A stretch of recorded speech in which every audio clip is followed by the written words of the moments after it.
Can you keep a secret? The wind asked me, finding its way into my blanket, peering in to see if I am asleep, looking for someone to keep company for the whole night. We've been getting along for quite some time now. That's what the tree told me when I went to hang out in the evening. She said, "Look, child, I might be standing in one place all my life, but my wings soar in the sky freely. My roots travel deep down beneath earth, holding me up. Maybe some other time, wind. For sleep no longer has the power to capture me, and the stars no longer sing lullaby to my ears. Fireflies have lost their inner glow as they tell me bedtime stories. I only hear rage of thunder coming from my head as I lay subconsciously on the bed that I no longer find comfort in. It feels like the bark of a tree or it's been replaced by the skin of a crocodile.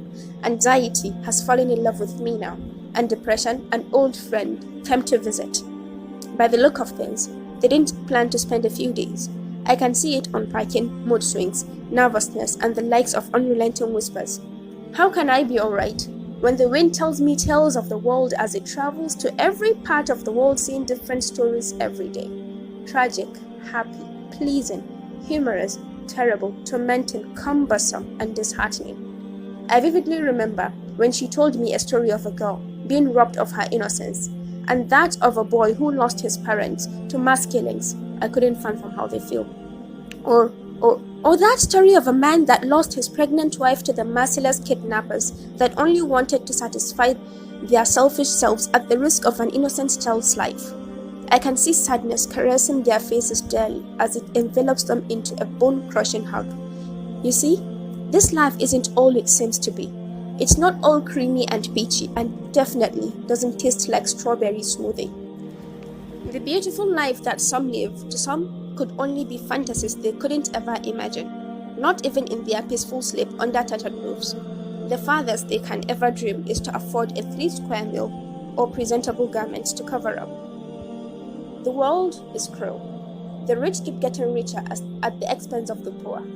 We no longer have leaders that were worthy of our loyalty and respect, but corrupt ones. We no longer have great men of honor. We only have men that crouch and bow to the feet of the world. Gone are the days men of dignity and respect walked on the back of earth as it proudly swallowed their footprints. Now, mostly what's left are greedy men that think of themselves only. The world suffers and sheds tears of agony and distress.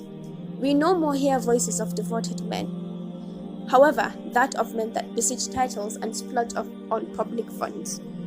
I closed my eyes tightly, just so, maybe, just so, I could get my mind off everything. As long as the world is in chaos, I can only sleep to get away from the puzzling circumstances of the world, and my mind will only rest when I dive into an eternal sleep.